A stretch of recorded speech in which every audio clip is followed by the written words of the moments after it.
Hello friend, welcome back to my channel. কেমন আছো তোমরা? আশা করি ভালো আছো। আমিও মোটামুটি ভালো আছি। তো আজকেও একটা গল্প নিয়ে চলে এসেছি, আশা করি তোমাদের ভালো লাগবে। গল্পটির নাম দুষ্টু কাক সরল হাঁস। তো গল্পটা শুনতে থাকো। আর তোমাদের কেমন লাগছে আমার গল্প অবশ্যই কমেন্ট করে জানিও।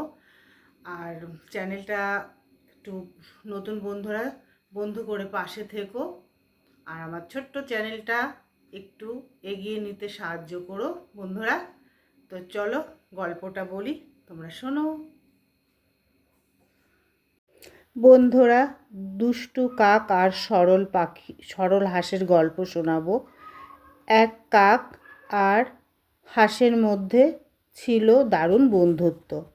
তারা একে অন্যকে ছেড়ে থাকতে পারত না। তারা এক মস্ত বড় গাছের ডালে আনন্দে থাকত। গাছটা ছিল রাস্তার ধারে। একদিন একজন পথিক রাস্তা দিয়ে হাঁটছিল। সেটা ছিল গরমকাল। চারপাশে রৌদ্র, ভীষণ কষ্ট হচ্ছে পথিকের। মধ্যদিনে পথিকের ভীষণ জলতেষ্টা পেল।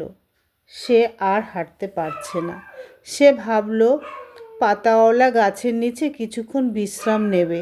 শেষ পর্যন্ত গাছটার তলায় গিয়ে দাঁড়ালো সে। সেখানে বসে পড়ল, কিছু ফল খেলো।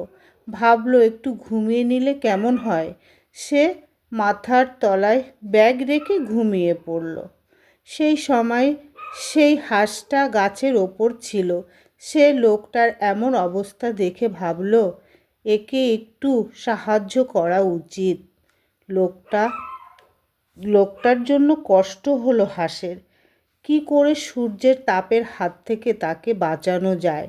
সে বারেবার তার পাখার ঝাপটা লাগাতে লাগলো, যাতে সূর্যের তাপ সরাসরি লোকটার গায়ে না পড়ে। লোকটা তখনও ঘুমে প্রায় অচেতন। সে কিন্তু হাঁসের ওই উপকারিতার কথা জানতেই পারল না। অপরদিকে কাকটা ওই ব্যাপারটা মোটেই ভালোভাবে নেয়নি। তার মধ্যে কোনো দয়ার ব্যাপার ছিল না। সে ছিল ভীষণ দুষ্টু। সব সময় অন্যের ক্ষতি করার কথা ভাবত। আর ছিল চালাক চতুর। সে ভাবল কি করে এই কাজটায় বাধা দেওয়া যায়।